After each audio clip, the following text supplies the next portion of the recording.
Au temple de Jérusalem, l'odeur de l'encens embaumait toute la ville, mais également les lieux environnants. Cette odeur se mêlait à l'odeur des sacrifices et envoûtait tous les habitants. Pourquoi fallait-il agrémenter les sacrifices au temple avec de l'encens? De quelle plante végétale était composée la recette secrète de cet encens? Nous voici dans le désert de Judée, proche de Jéricho, Yéricho en hébreu, la ville de l'odeur.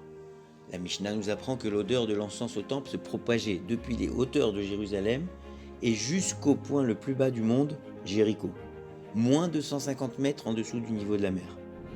L'histoire du peuple juif sur sa terre débute à Jéricho, avec Josué lors de la conquête du pays.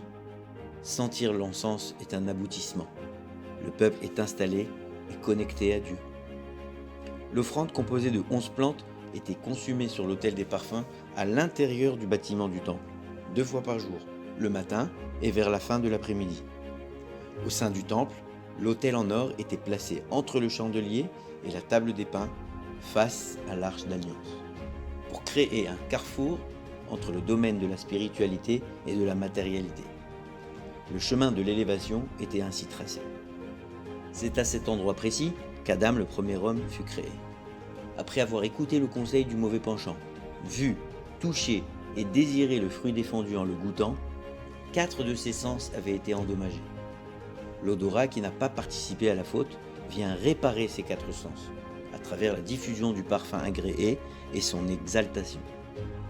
Le Kohen, qui avait été tiré au sort pour réaliser l'offrande de l'encens, devait se munir de la poudre des 11 plantes et la déposer sur les braises incandescentes sur l'autel en or qu'on appelait aussi l'autel des parfums. Ce savoir-faire particulier avait pour but de réunir diverses plantes. Parmi elles, il y en avait même une qui dégageait une odeur repoussante. Il fallait les piler en une poudre uniforme de laquelle on ne pouvait plus discerner les différents végétaux. Le symbole appelait à l'union entre toutes les composantes du peuple juif dans le seul but de servir Dieu. Dans la Torah, c'est un convoi d'Ishmaélim à chameau qui transportait des encens et qui achetèrent le jeune Joseph vendu par ses frères.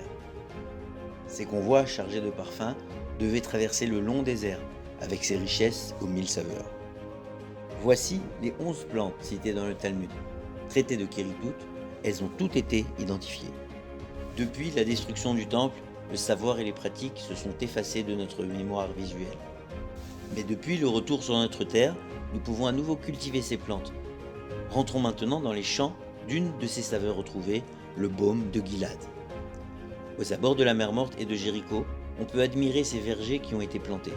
C'est la pharsémone.